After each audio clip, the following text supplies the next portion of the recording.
사랑하는 성도 여러분, 한 주간 동안 평안하셨습니까? 네, 이 시간 우리의 마음 그리고 우리의 감정까지 성령의 지도를 온전히 받고 어떤 말씀을 주시든지 그 말씀을 이성적으로 깨닫고 실천하는, 믿음으로 실천하는 그런 귀한 시간이 되기를 주님의 이름으로 기도합니다. 이 부분은 오늘 제목의 내용은 이 3회에 걸쳐서 해야 합니다. 이 짧은 이 시간에 이것을 좀 다루기가 좀 버거워서 이제 첫 번째 시간, 기독교 교육 이념의 핵심같이 첫 번째 시간으로 인간의 회복인데 그 인간의 회복에서 중요한 부분들이 있습니다. 그 부분 보도록 하겠습니다. 오늘의 말씀 마가복음 12장 29절 31절입니다. 예수께서 대답하시되 첫째는 이것이니 이스라엘아 들으라. 즉 곧 우리 하나님의 유일한 주시라. 내 마음을 다하고 목숨을 다하고 뜻을 다하고 힘을 다하여 주 너희 하나님을 사랑하라 하신 것이요. 둘째는 이것이니 내 이웃을 내 자신과 같이 사랑하라 하신 것이라. 이보다 더 큰 계명이 없느니라. 네. 이 말씀 안에 기독교 교육 이념의 핵심 가치가 들어 있습니다. 아시는 것처럼 하나님을 사랑하고 이웃을 사랑하는 것입니다. 그리고 무엇보다 세 번째는 뭐냐면 청지기로서의 역할을 감당해 나아가는 것입니다. 청지기는 다 아시니까 그 중에 특별히 이제 교육적인 부분을 설명드리니까 청지기 부분에 있어서 환경 지킴이, 우리가 매달 때로는 두 달에 한 번씩 하지만 매달 한 번씩 하려고 노력하는 우리 이 지역에 그 쓰레기를 수거하는 그 일을 하고 있습니다. 이것도 환경을 지키기 위한 일환으로 저희들이 하고 있는 것입니다. 창세기 1장 28절 그 부분입니다. 하나님이 그들에게 복을 주시며 하나님이 그들에게 이르시되 생육하고 번성하여 땅에 충만하라. 땅을 정복하라. 바다의 물고기와 하늘의 새와 땅에 움직이는 모든 생물을 다스리라 하시니라. 우리는 관리자로서, 지구의 관리자로서 CEO인 대표자 되시는 예수 그리스도에게 위임을 받았어요. 어떤 위임입니까? 지키고, 지구의 환경을 지키고 보호하고 이러한 일들을 우리가 맡았습니다. 그러니까 이 부분이 좀 약해 있어요. 사실은 교육에 있어서. 그렇기 때문에 이 부분을 우리는 간과해서는 안 됩니다. 요즘 전 세계에서 특별히 독일에서 독일 청년들은 그 생태 교육을 받아요. 생태 교육을 받는데 어떤 교육을 받냐면 다른 부분보다 이 생태 교육을 하면서 죄책감을 많이 받는다고 합니다. 뭐냐면 소비하는 겁니다. 내가 이렇게 소비함으로 인해서 지구 생태계를 어떻게 망가뜨리느냐, 우리가 살아가는 이 땅을 어떻게 오염시키느냐, 그거에 대한 죄책감이 있다라고요. 우리나라에서는 그런 교육이 없어요. 안타깝게도. 근데 굉장히 성서적이라는 것입니다. 그래서 독일 청년, 어떤 청년들은 비행기를 잘 안 타려고 해요. 왜냐하면 비행기가 지구온난화의 주범이기 때문에 그렇습니다. 항공기에서 나오는 그 매연이요, 자동차에서 나오는 매연의 몇백 배예요. 어마어마하게 심합니다. 그래서 1시간이면은 비엔나에서 베를린까지 1시간이면 가는데 굳이 기차를 타고 가는 겁니다. 5시간, 6시간 걸려서. 그러니까 그게 어떤 힘이냐면 교육의 힘이에요. 그래서 기독교 교육의 핵심 가치 안에서 우리도 마땅히 받아야 될 교육을 하지 않고 있다는 것입니다. 자, 인간성 회복을 위한 참된 교육이 무엇인가? 첫 번째는 하나님을 알아가는 거죠. 그러니까 하나님에 대한 사랑이에요. 하나님을 알아가고 하나님에 대한 사랑. 두 번째는 본문의 말씀처럼 이웃을 사랑하는 것입니다. 이웃을 사랑하는 것. 세 번째는 우리가 살고 있는, 어떻게 보면 우리가 주인이 아니죠. 하나님께서 허락하신 우리가 살아갈 수 있는 이 모든 필요를 충족시키고 또 무엇보다 눈과 귀를 만족시킬 수 있도록 주신 동식물들, 그리고 꽃들, 화려한 형형색색깔의 동식물들과 아름다운 지구입니다. 혹시 이제 저는 이제 필리핀에서 대학을 공부했고 한국에서 대학을 공부했는데 저희들이 1년에 한 번씩 그 천명선교사에서 1년에 한 번씩 1년에 2번씩 훈련을 받으러 가는 섬이 있어요. 민도로 섬인데 거기에 어느 부분에 뭐 다른 곳도 더 이쁜 곳도 있는데 그 스노우쿨링을 하는데요. 그 산호를 보러 갑니다. 그 산호를 보러 가면은 그 영화 우리 아이들이 좋아하는 그 니모라는 영화가 있었어요. 거짓말이 아니라 니모라는 영화에서 나온 표현되어 있는 바닷속 형형색색의 그 물고기들과 아름다운 산호들이 있습니다. 이거 보지 않고서는 그 더 이쁜 곳도 있어요. 근데 그것도 굉장히 이뻤습니다. 네. 그 보면서 이제 그 놀람을 금치 못하는 것입니다. 하나님께서 이렇게 아름답게 지구를 창조하셨고 무엇보다 이 아름다운 것들을 누구를 위해서 주셨다는 거예요? 누구를 위해서? 나를 위해서 주셨다는 거예요. 그러니까 당연히 지키고 보존하고 보호해야 할 가치가 충분히 있다는 것입니다. 인간성의 회복을 위한 참된 교육은 그래서 하나님께서는 말씀을 통해서 하나님에 대한 사랑, 그리고 이웃 사랑, 그리고 우리가 살아가는 데 있어서 주신 선물을 어떻게 하면 지키고 보존할까, 그거에 대한 교육을 해야 한다는 것입니다. 그래서 오늘은 창조주에 대한 사랑에 대해서 좀 살펴볼 것입니다. 사랑할 수 있는 힘은 어디에서 나올까요? 사랑할 수 있는 힘은 어디에서 나옵니까? 다 아시는데, 네, 우리가 어렸을 때부터 이런 교육을 받았어요. 주입식 교육. 사실은 서당에서는 주입식 교육을 하지 않았어요. 우리의 원래의 조선 500년 우리 이 한민족이 받은 교육은 일본식 주입 교육이 아니었어요. 근데 그 일제 강점기 만 35년 동안 그렇게 바꿔진 거죠. 그리고 학교의 그 제도, 학제도 어떻게 됐습니까? 제 이름 말고. 저도 학제인데 그 학제랑 다릅니다. 네. 그 학제도 바뀌었죠. 그래서 완전히 그냥 권위주의자가 이야기를 하면, 권력을 잡고 있는 사람이 이야기를 하면 무조건 듣고 무조건 따라야만 했던 그런 교육을 받아왔고 이어져 온 것입니다. 그래서 질문을 하면 잘 대답을 안 해요. 머릿속에는 있어요. 머릿속에는 있는데 그냥 누가 하겠지, 그 눈치만 봅니다. 오른쪽 왼쪽. 그래서 우리 교과 시간에도 어떻죠? 선생님이 질문을 해요. 그러면 내가 이야기하고 싶은데 먼저 이야기하다가 괜히 혼날까봐, 내 말이 틀리면 어떻게 하지? 이런 생각 때문에 옆에 있는 사람에게 이렇게 꾹꾹 찌릅니다. 네가 먼저 얘기해.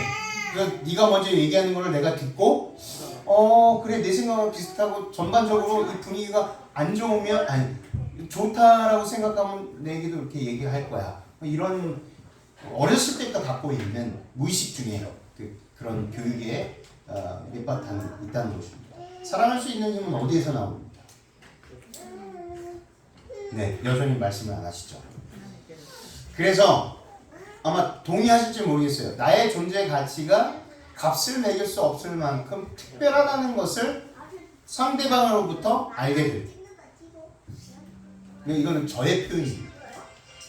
근데 동의하십니까? 나라는 존재의 가치가요, 내가 깨닫지 못하였는데 그 상대방을 통해서 내가 이렇게 소중한 사람이야? 내가 이렇게 특별한 사람이야? 내가 이 세상에서 단 하나뿐이 없는, 그렇게 예수 그리스도의 생명을 바치고서도 아깝지 않은 그런 존재야? 라는 것을 느낄 때입니다. 그거를 아주 강하게 느낄 때. 국어사전을 보시면 이렇게 나와요. 인간의 존엄성과 가치. 인간의 존엄성은 인간이라는 이유만으로 사람은 그 존재 가치가 있으며 그 인격은 존중받아야 한다는 이념을 말한다. 인간의 존엄성은 인간이 출생으로부터 권리를 갖고 태어난다는 천부 인권 사상의 표현으로 인간이라는 이유만으로도 존엄한 가치를 보장받고 존중받아야 한다는 원칙을 말한다. 여기에서 좀 바꾸고 싶은 게 있어요. 뭐냐면 인간은 존엄은 인간이 출생으로부터라고 했잖아요. 근데 성경은 내가 너를 모태에서 태어나기 전부터, 그러니까 다시 말하면 지구가 태어나기 전부터 내가 너를 알았고 계획했다라는 거예요. 그러니까 생물학적으로 난자와 정자가 만나기 이전부터 우리는 하나님께로부터 굉장히 특별한 부르심을 받은 사람이라는 거예요. 가치 있는 존재라는 거예요. 세상이 말하는 가치보다 더 뛰어난 가치라는 거예요. 그러니까 이런 교육을 학교에서 가르쳐야 되는데 안 하고 있다는 거죠. 그러면 어디서 해야 될까요? 안식일 학교에서 해야 돼요. 그래서 안식일 학교가 무슨 문이다? 하늘가. 이 굉장히 중요한 부분입니다. 그냥 그 시간을 때우기 위해서 뭐 순서를 이게 아니고요. 인간성의 회복을 위해서 안식일 학교를 주신 거예요. 그러니까 안식일 학교에 지각하면 될까요? 안 될까요? 안 돼요. 누가 그랬어요? 고맙습니다. 안 돼요. 그랬어요. 누가 그랬어요? 동생이가 했어요. 네. 재윤이가 말했어요. 안 돼요. 그랬어요. 예레미야 1.5절 내가 너를 모태에 짓기 전에 기가 막힙니다. 이런 말씀을 하셨어요. 모태에 짓기 전에는 뭐냐면 이 지구가 창조하기 전이라는 거죠. 그러니까 제발 스스로에게 나는 쓸모없어 라는 생각조차도 하지 않게 되시길 바라요.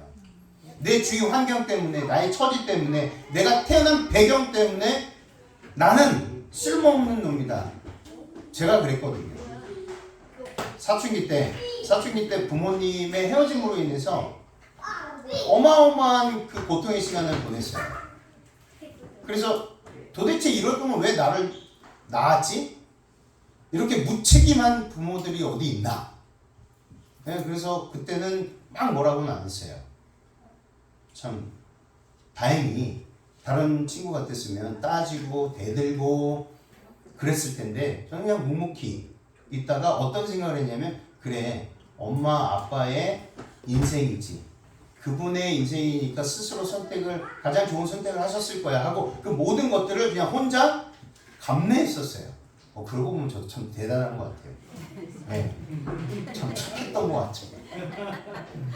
그러다가 그게 쌓여서 나중에는 어떻게 됐냐면 폭발했어요. 근데 그때 알았어요. 감정을 숨기지 말고 표현을 했어야 했다는 것입니다. 아팠습니다. 힘들었습니다. 네. 외로웠습니다. 이거를 표현을 했어야 되는데 그걸 못했어요. 그래서 나중에 그게 결혼하고 나서 나오더라고요. 그래서 저희 아내가 많이 힘들었어요. 지금은 많이 좋아졌는데 결혼 초기에 저의 그런 성향으로 인해서 정말 많이 힘들었어요. 네. 갑자기 이렇게 기분이 막 올라갔다가 막 내려가고 그러다가 별것 아닌데 흥분하고 화내고 네, 그런 배경들이 제가 갖고 있었던 어렸을 때의 그런 환경과 교육적인 배경이 있었다는 것입니다. 하나님께서 우리를 이 땅에 태어나게 하실 때 아무 계획 없이 태어나게 하신 게 아니라는 거예요.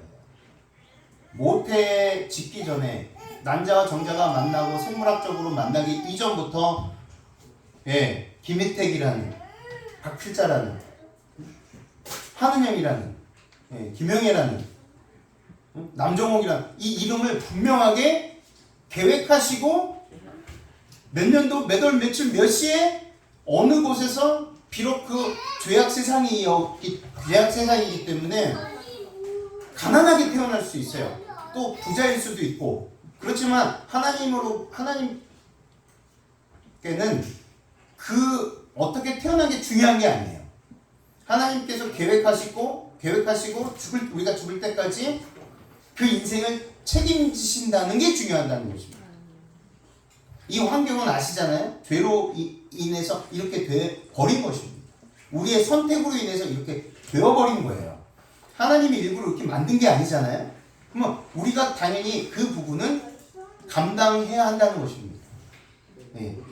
그래서 사람들이 이렇게 얘기를 해요. 긍정적으로 생각해. 힘든데 긍정적으로 생각하래요. 어려워 죽겠는데 긍정적으로 생각하래요. 잘 될 거야. 그러면 그게 귀에 들어옵니까? 안 들어옵니다. 제발 그렇게 말하는 사람들 옆에서 갔으면 좋겠어요. 제가 지금 필요한 거는 돈이에요. 제가 지금 필요한 건 쌀이에요. 제가 지금 필요한 거는 물이에요. 그런데 긍정적으로 생각해. 기도할게. 필요 없어요. 그럼 뭐가 필요할까요? 그 사람의 필요를 보고서 내가 갖고 있는 것을 가지고 도와주는 겁니다. 하나님께서 이웃 사람을 그렇게 하라고 했어요. 그냥 말로만 기도하겠습니다. 그게 아니라는 것입니다. 그래서 긍정은 뭐냐면 내가 처해 있는 어려운 환경을 있는 그대로 수용하는 것이 긍정이다라고 얘기해요. 이해하시죠? 내가 지금 겪고 있는 많은 어려움과 그 타개할 수 없는 상황들을 있는 그대로 수용하는 것입니다. 그래, 하나하나 해결해 나갈 수 있어. 그 믿음, 그것이 긍정이라고 말합니다. 시편 139편 13절.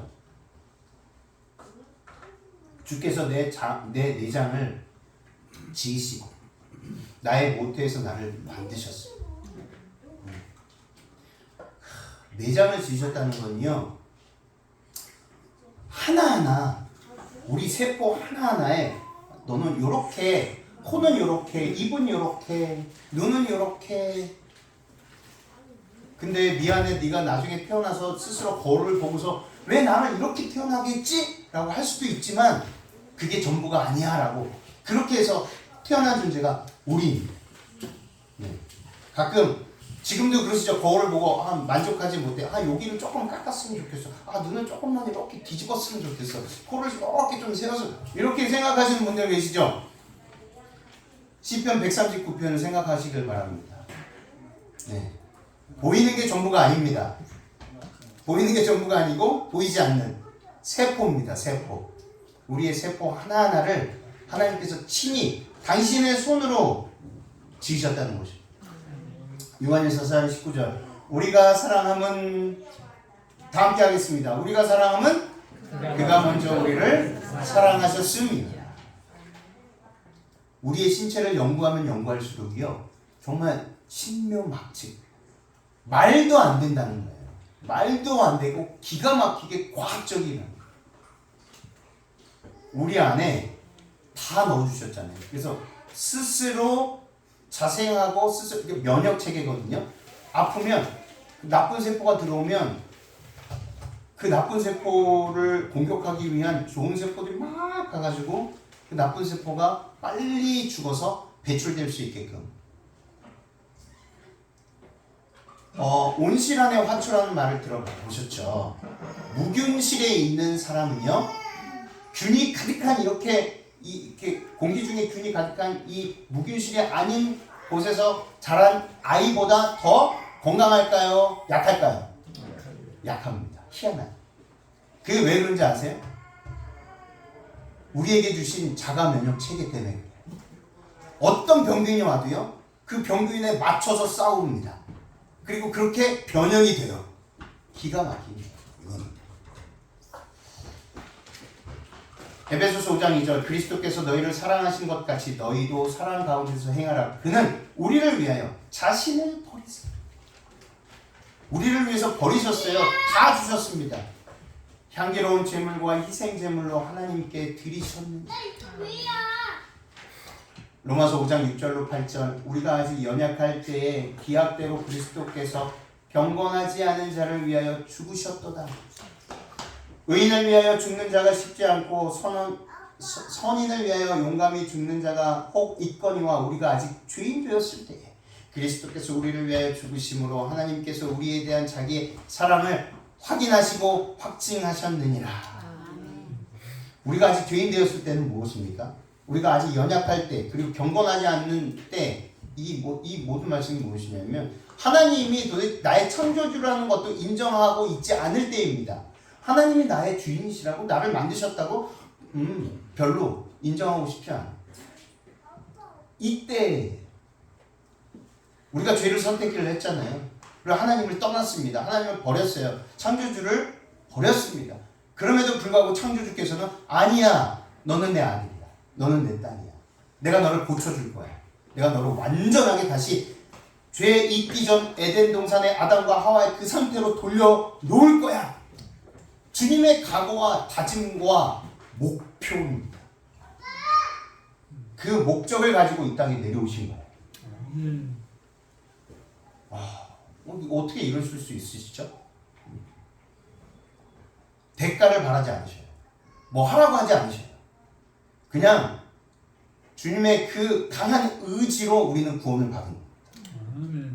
우리가 한 게 있어요? 하나도 없어요. 치료봉사 229쪽. 그분께서는 각 개인의 이름을 아시고, 제가 이 말씀을 볼 때마다 무너져요. 그냥. 그래서 그 초등학교 때부터 막 한참 민감할 그 시기에 너무 힘들었던 그 주마등처럼 이렇게 떠오릅니다. 그때도 나를 아셨고, 그때도 그때마다 나를 위로하시기 위해서 찾아오셨었구나. 제가 제일 좋아했던 그때 이제 달동네였어요. 미아 사동 달동네. 저희 집도 그 무허가 집이었어요. 서울이었는데 불구하고 대문도 없었어요. 그리고 그 이제 돌산이 있었어요. 늘 마음이 힘들면 돌산에 올라가요. 그러면 동네 좀 이렇게 논다라고 하는 형들이 있었어요. 이렇게 술 먹고 담배 피고 이런 형들이 늘 기타를 들고서 노래를 불렀어요. 그게 낙이었습니다. 초등학교 6학년, 중학교 1학년. 승기만한 아이가 그냥 이렇게 저녁에 밤에 꼭 올라가가지고 이렇게 쪼그려 이렇게 앉아있으면 형들이 내려가라고. 너 이렇게 올라가면 안 된다. 응? 너 우리한테 배울 게 없다고. 참 좋은 형들이었어요. 우리한테 배울 게 없으니 빨리 집에 가라.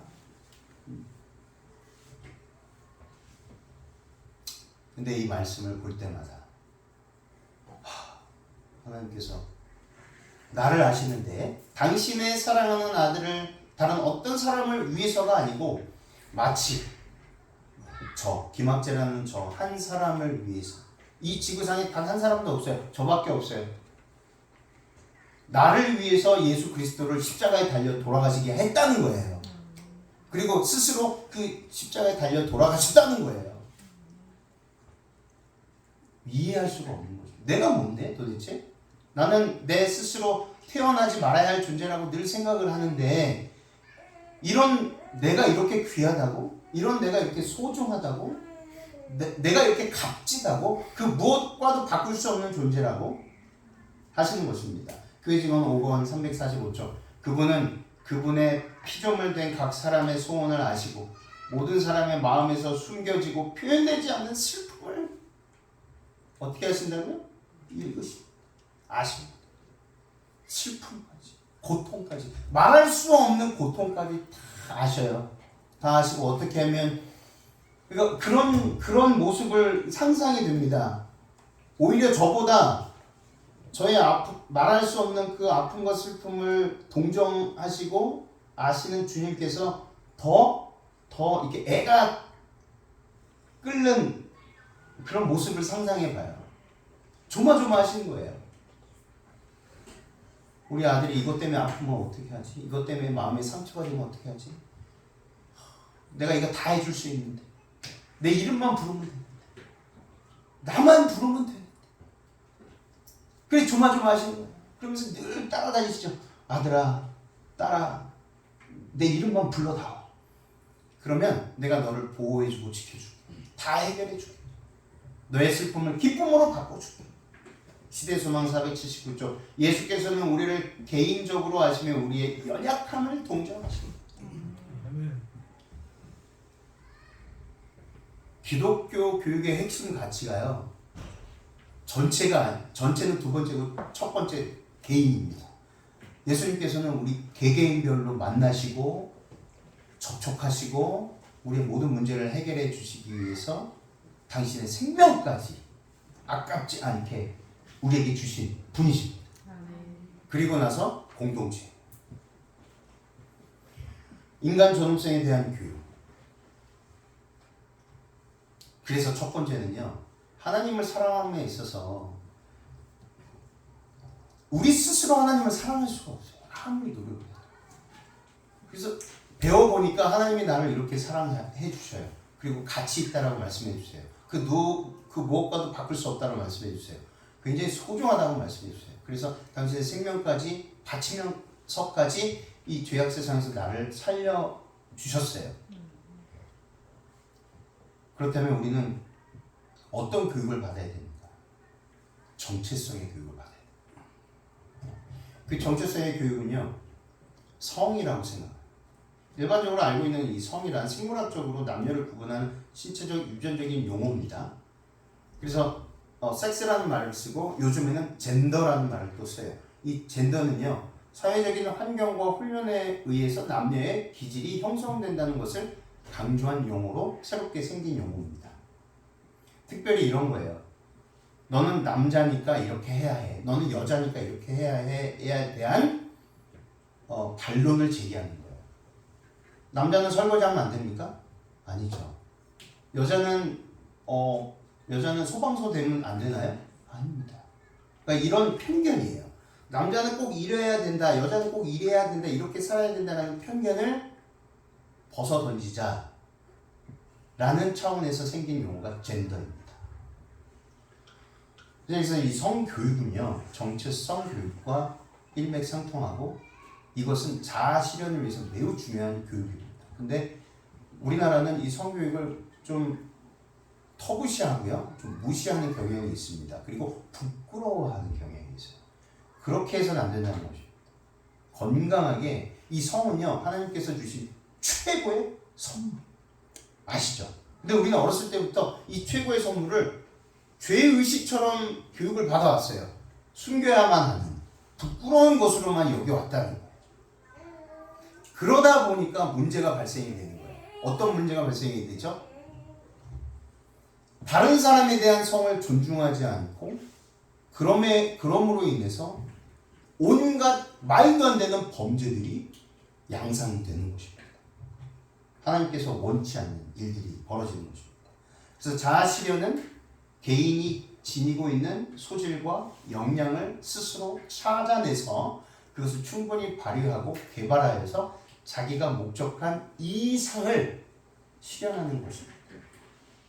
국어사전이 이렇게 나와요. 근데 이것을 기독교적 관점으로 바꾸면 이렇습니다. 자아 실현은 뭐예요? 달란트 비유에서 찾을 수 있어요. 마태복음 25장 14절 30절의 달란트 비유는 무슨 의미로 주셨냐면 하나님의 은사에 대한 충성으로 주셨어요. 하나님께서 우리에게 무엇을 주셨는가? 생김새도 다 다르죠. 쌍둥이도 달라요. 쌍둥이도 똑같아 보이죠? 다릅니다. 완벽하게 달라요.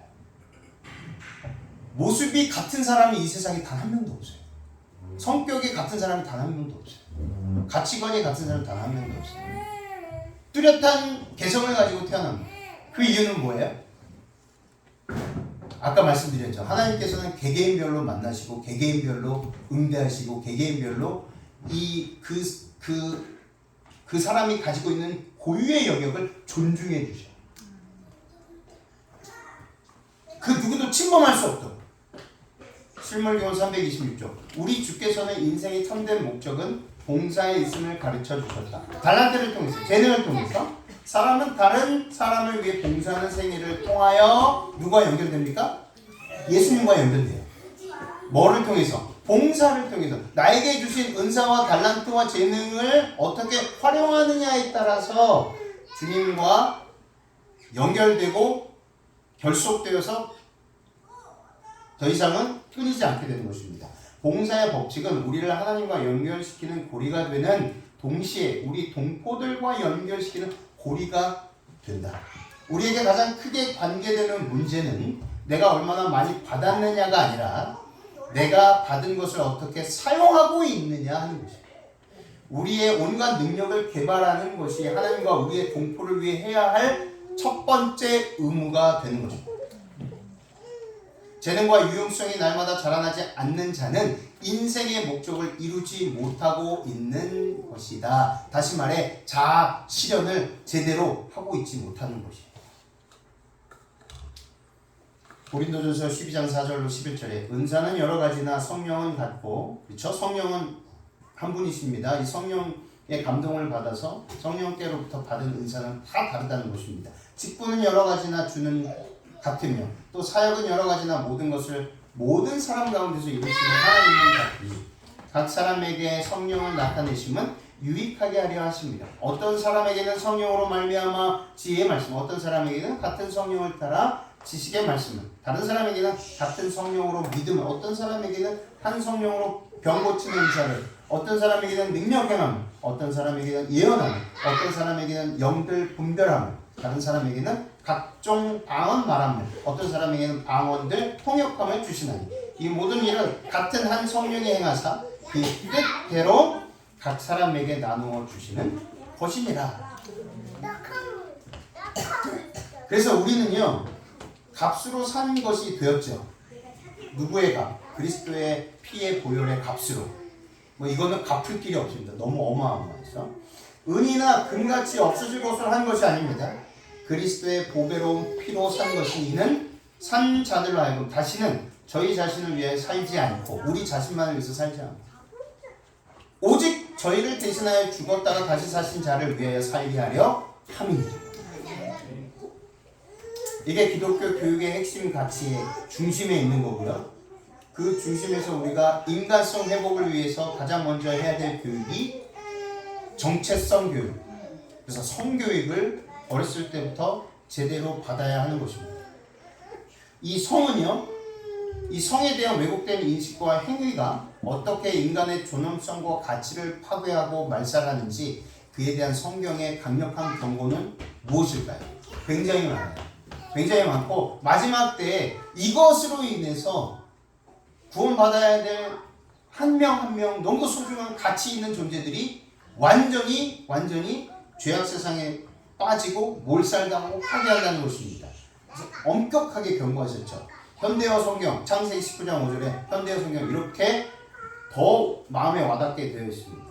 소돔 사람들은 롯을 불러내어 시비하였다. 이봐, 자네 집에서 오늘 밤 묵는 사람들이 대체 누구야? 어디서 온 사람들이야? 이리 좀 끌어내. 손 좀 봐야겠어. 소돔 사람들이 하나님의 심부름꾼을 끌어내라고 한 까닭은 그들을 성폭행하려는 심산내서였다. 영어로 소돔이, 이 영어입니다. 소돔이 많이 들어보셨죠? 소돔입니다. 소돔에서 갖고 온 거예요. 소돔의 뜻은 뭐예요? 남색, 비역이라는 뜻이에요. 국어사전에 이렇게 나와요. 사내끼리 성교하듯이 하는 집 이렇게 나옵니다. 혹시 처음 보셨나요? 소돔이. 신명기 23장 17절 이스라엘 여자 중에 창기가 있지 못할 것이요 이스라엘 남자 중에 남창이 있지 못하리니 창기가 번동과 개 같은 자의 소동은 어떤 서운하는 일로든지 내 하나님 여호와의 전에 가져오지 말라. 이 둘은 다 내 하나님 여호와께 가증한 것입니다. 그러니까 소돔에서 있었던 일들을 가장 강력하게 경고하셨습니다. 그러면서 여기서 남창이라고 말씀하셨어요. 신명기, 욥기, 남색하는 자, 열왕기상에 나오고 이것을 또 뭐라고 말씀하셨어요? 17절, 18절에 개 같은 자다라고 해서 사람이 아니다라고 말씀하죠. 근데 지금 전 세계적으로 그리고 뭐 미국에서도 그렇고 유럽에서도 어느 국가 어느 주에서는 이미 합법화됐어요. 동성애가 합법화됐다는 거예요. 이건 그러니까 인간성의 회복을 위한 것이 아니라 인간성의 말살과 멸망으로 가고 있는 거예요. 그러니까 성이 중요해요, 안 중요해요? 중요하고. 그런데도 우리나라 다른 나라도 마찬가지겠지만 어렸을 때부터 건강한 정체성을 확립하기 위해서 성을 제대로 가르쳐주고 있지 않다는 겁니다. 레위기 10장 22절 너는 여자와 동침함 같이 남자와 동침하지 말라. 이는 가증한 일입니다. 지금은 뭐 남자와 남자도 그렇지만 여자와 여자도 문제가 되잖아요. 똑같습니다. 예. 레위기 20장 13절 누구든지 여인과 동침하든 남자와 동침하면 둘 다 가증한 일을 행함인즉 반드시 죽일지 자기의 피가 자기에게로 돌아가리라. 하나님은 남은 무리를 보호하셔야만 했어요. 이 가증한 일을 한 사람들은 죽임을 당할 수밖에 없었던 것입니다. 인간성이 파괴되었기 때문에 더 이상 회복될 수 없는 지경에 간 상태를 말하는 거예요. 성령의 회복하심도 마태복음 12장에 말씀하시는 것처럼 모든 죄는 사하심을 받지만 사하심을 받지 못하는 성령을 거역하는 죄, 끊임없이 성령께서 돌이키게끔 만드셨는데도 불구하고 돌이키지 않는 죄, 다시 말해서 은혜의 시간이 끝난 것입니다. 더 이상 감화 감동을 받지 못한 상태인 거예요. 그 상태가 바로 남창, 남색하는 거죠. 남자가 남자를, 여자가 여자를. 하나님께서 우리를 창조하실 때, 남자와 여자를 창조하실 때 반드시 가정이라는 제도 안에서 서로 마음껏 사랑하라고 해 놓으셨는데, 그것을 만들어 놓으셨는데, 그것을 역행했을 때 그것은 더 이상 자비가 없다는 것입니다. 로마서 1장 26절 27절 이 때문에 하나님께서 그들을 부끄러운 욕심에 내버려 두셨으니 곧 그들의 여자들도 순리대로 쓸 것을 받고 영리로 쓰며 그와 같이 남자들도 순리대로 여자 쓰기를 버리고 서로 향하여 음욕이 불일 듯하며 남자가 남자와 더불어 부끄러운 일을 행하여 그들의 그릇됨에 상당한 복을 그들 자신이 받았느니라. 신약에 와서도 분명하게 말씀하셨죠. 하나님께서 그들을 부끄러운 욕심에 내버려 두셨다는 거예요. 그러니까 이미 그들은 이 죄로 인해서 감당할 수 없는 심판을 받을 수밖에 없게 되었다. 내가 최선을 다해서 돌이키라고 모든 힘과 능력을 줬는데도 불구하고 그들은 그 길을 선택했다라는 거예요. 그래서요, 실질적으로 이 동성애자들이 다시 원상 복귀되는 게요 0.1%도 안 돼요. 굉장히 힘들어요. 근데 회복이 되더라도요 만신창이가 돼서 와요. 온갖 병을 다 안고서 와요. 그제서야. 근데 그것이 0.1%도 안 돼요. 회복. 정신적인 문제인 것입니다. 고린도전서 6장 9절 불의한 자가 하나님의 나라를 유업으로 받지 못할 줄을 알지 못하느냐. 미혹을 받지 말라. 음행하는 자나 우상 숭배하는 자나 간음하는 자나 탐색하는 자나 남색하는 자나. 그래서 왜 가나안 땅을 주시겠다고 하셨냐면 이미 가나안 땅은 이것으로 인해서 심판을 받았기 때문에. 뭐 가나안의 족속들이 이렇게 7 족속들이 있는데 다 그것도 다 그 함의 자손이야. 하나님께로부터 나온 자손들이잖아요.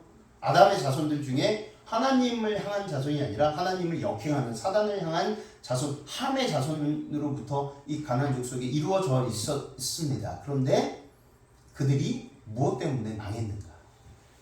이거예요.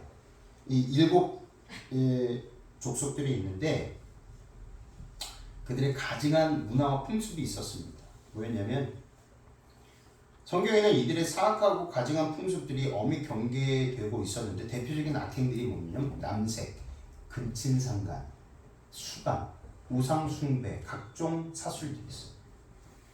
수강은 뭔지 아시죠? 동물과 섹스하는 거죠. 이런 가증한 일들을 벌이고 있었어요. 그 가나안 족속들이. 그래서 멸망당할 수밖에 없었습니다. 그래서 이스라엘에게 그 땅을 주시겠다라고 약속하신 거예요. 구약 성경에서 끊임없이 제기되는 문제가 우상숭배잖아요. 하나님의 이를 가장 싫어하셨고 우상숭배하는 이스라엘을 강력하게 경계하셨어요. 그 대표적인 이방신들이 잘 아는 바알과 아스타롯이에요. 근데 바알은 남성신이고 아스타롯은 여성신이에요. 구약 이스라엘 사람들은 왜 그렇게도 하나님이 싫어하시는 우상을 열심히 더 숭배했을까요? 풍요의 신이에요. 다산과 풍요의 원인이 있었습니다. 그런 점에서 이를 현대적으로 재해석할 필요가 있는데 남자와 여자가 만나면 성을 통해 자녀를 얻습니다. 이는 곧 다산과 농사의 풍요, 나아가 사업의 번창을 의미하기에 신전에 찾아가서 제사를 드리고 신전의 여사제와의 성교를 신성시했습니다. 늘 거기에 여사제가 있었어요. 그 여사제와 무분별한 성적인 행위를 했다는 거예요. 근데 그들은 생각하기를 다산, 풍요의 상징, 바알과 아스타롯이 풍요의 상징, 남사신, 여자신으로서 이들이 많은 자손을 낳고, 왜냐하면 창세기에도 분명히 나오잖아요. 땅에 충만하라, 번성하라, 땅에 충만하라. 그것을 이상하게 왜곡시켜서 이해를 한 겁니다. 그래서 하나님께서 축복해 주신 거야. 그래서 바알과 아스타로 신을 통해서 그것을 이루기를 원했다는 것입니다. 이후에 메소포타미아의 이스타르 여신은 그리스의 아프로디테가 되었어요. 그리고 로마로 가서는 비너스가 되어서 권능을 나타내는 여신의 상징이 되었습니다. 로마의 자유로운 성생활과 그룹 선교회까지 영향을 주게 된 것입니다. 그래서 지금도 미켈란젤로 아주 유명한 화가들을 통해서 이게 표현이 되었잖아요. 그래서 세상 사람들은 아주 극찬을 하잖아요. 위대한 예술 작품입니다. 근데 그 이면에는 무엇이 있었어요? 사람의 인간성을 파괴하는, 다시 말해서 하나님께서 고유 1대1로 주신, 한 사람 한 사람에게 주신 고유의 그 개성, 인간성을 파괴하는, 하나님의 형상과 모양이 들어있는, 완전히 파괴하는 것입니다. 그것이 바로 성이었어요. 그러니 이 성교육이 얼마나 중요한지 모르겠습니다. 그래서 그 유럽의 독일에서도 그리고 오스트리아에서도 활동했던 지그문트 프로이트 정신분석학자죠. 아주 유명한 정신분석학자가 그 정신분석 모델에서 인간의 심리를 이렇게 얘기했어요. 에고, 자아다. 그리고 슈퍼에고, 초자아고, 그 다음에 리비도, 이것은 본능적인, 하나님께서 주신 이 본능 있죠. 먹어야 되고 또 배설해야 되고 또 자야 되고 하는 이런 본능, 성충동으로 이렇게 본 겁니다. 그래서 이 에고, 자아는 본능적인 충동이 일어날 때, 리비도가 일어날 때 형성된다라고 봤어요. 성의 충동이 일어날 때 자아는 이제 하나하나 성장해 나아간다라고 봤습니다. 그리고 슈퍼에고를 사회 규범이나 도덕이나 윤리로 본 거예요. 그래서 프로이트는요, 이 성 자체를 어떤 윤리나 도덕 규범에 넣지 않고 어디에 넣냐면 인간의 본성이다. 그래서 이것을 인간의 본성을 어렸을 때부터 잘 교육을 시켜야 된다. 그래야지만이 그가 스스로 아주 강력한 자아의 힘으로 그 누구에게도 굴복하지 않는 한 인간으로서 자랄 수 있다라고 본 것입니다. 근데 이것을 기독교적으로 바꾸면요, 굉장히 비슷한 게 있어요. 성은 그래서 생명이라는 거예요. 그렇죠. 성을 통해서 고귀한 생명이 나오는 겁니다. 이건 하나님께서 우리에게만 특별히 주신 거예요. 물론 나중에 하늘나라에 가서 배울 겁니다. 다른 피조물도 우리와 똑같은 이런 성생활을 통해서 자손을 낳았는지 보겠습니다. 근데 천사는 어떻죠? 천사는 다릅니다. 하나님께서 딱 이 한 천사 한 천사로 이렇게 창조하셨어요. 근데 우리는 아담과 하와를 통해서 자손을 낳을 수 있게끔 만드신 거예요. 다릅니다. 완전히 달라요. 이 성은요, 성을 통해서 하나님의 목적하신 것이 실현되는 겁니다. 하나님의 목적이 실현되는 거예요. 그래서 이것은 인권인 겁니다. 이 인권은 강한 책임감을 가져야 돼요. 그래야 건강한 자아가 될 수 있습니다. 오늘은 이 부분까지만 하겠습니다. 제가 한 3분 안에 마치겠습니다. 근데 한국 아이들은 이중 억압 상태에 있다라고 어떤 교수가 말했어요. 성적 억압과 성적 억압이에요. 이해하시죠? 학교에 다닐 그 어렸을 때부터 성적 억압 그리고 이 성적인 억압을 받는다. 성을 올바로 가르치지 않고 나쁜 것으로 여기게 한다. 살인적인 학업 경쟁을 시킨다. 이중 억압 상태에서 아이들은 너무 불행하다. 독일에선 성을 악마화해서는 안 된다라고 가르친다. 성을 은폐하고 악마화하면 아이들이 생물학적 본능이 생기는 시기 내면에 죄의식이 싹 튼다. 나쁜 게 내 안에 있네라고 생각한다. 그게 제일 나쁘다. 죄의식을 강하게 가진 아이일수록 정치적 권력 앞에 굴종하기 쉽다. 성을 억압하면 할수록 권력에 굴종적인 인간이 된다는 것이 아도르노 그리고 레히 프롬 마르쿠제 등이 강조한 권위주의적 성격 이론이다. 김누리 교수가 말한 거예요. 굉장히 동의합니다. 정신분석학자들, 심리학자들이 이야기한 것들이에요. 권력 앞에서 굴종하는 거예요. 근데 사도 바울이 항상 자신을 변론했거든요. 어디에 나와도 내가 믿는 바가 무엇인지 분명하게 표현했어요. 권력 앞에서 굴종하지 않았어요. 권력 앞에서 그렇다고 해서 비난하지 않았어요. 권력 앞에서 당당하게 하나님에 대해서 말했어요. 하나님에 대해서 자랑했어요. 우리도 그래야 되는 것입니다. 그러기 위해서는 뭐 해야 돼요? 우리의 자아가 건강해야 돼요. 확신이 있어야 돼요. 그렇기 때문에 성은 중요한 것입니다. 네, 성적 타락은 성범죄로 이어집니다. 성범죄는 인간의 존엄성과 가치를 무참히 짓밟는 행위예요. 그러므로 성교육은 기독교 교육 이념의 핵심 가치이며 인간의 존엄성과 가치를 확립하는 매우 중요한 교육 과정 중에 하나라는 것입니다. 이슬람의 강간 문화가 타하루시예요. 난민을 받아들인 유럽의 지금 이 타하루시 때문에 굉장히 곤욕을 앓고 있어요. 여성들이 이렇게 집단 폭행을, 성폭행을 당한다는 것입니다. 2005년과 2011년에 이집트, 2015년 독일에서 이슬람 무슬림들이 묻지마 집단 성폭행 사건을 저질렀어요. 이 사건 모두 모슬렘들이 익명성과 집단성을 이용하여서 여성들에게 무차별 폭행을 가했었는데 이를 일컬어 타하루시 가마이라고 부르기 시작했습니다. 아랍어로 타하루시 가마이는 집단 따돌림, 집단 괴롭힘이라는 뜻이에요. 이런 일이 벌어지고 있어요. 교육은 에듀케이션이잖아요. 이 에듀케이션이라는 단어는 라틴어 에듀카레에서 나온 말인데 끌어내고 발전시키고 개발하는 뜻이에요.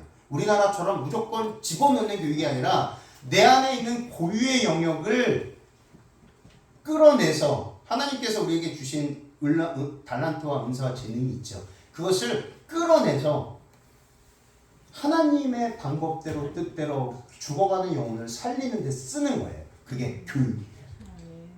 근데 우리는 거꾸로 됐어요. 교육이 집어넣는 것으로. 다음 시간에 대한민국 교육 100년 역사의 발자취를 통해서 우리가 얼마나 잘못된 교육을 받고 있고 그 잘못된 교육으로 인해서 우리가 기독교적 교육 가치관마저도 훼손됐는지 살펴보도록 하겠습니다.